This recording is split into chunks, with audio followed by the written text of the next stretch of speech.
ಒಂದು ಎರಡು ಎರಡು ಬಾಳಲೆ ಅರಡು ಅರಡು ಮೂರು ನಾಲ್ಕು ಅನ್ನ ಹಾಕು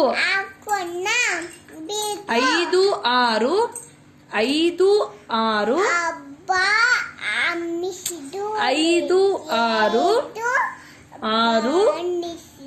ಬೇಳೆ ಸಾರು ಏಳು ಎಂಟು ಪಲ್ಯಕ್ಕೆ ದಂಟು ಒಂಬತ್ತು ಹತ್ತು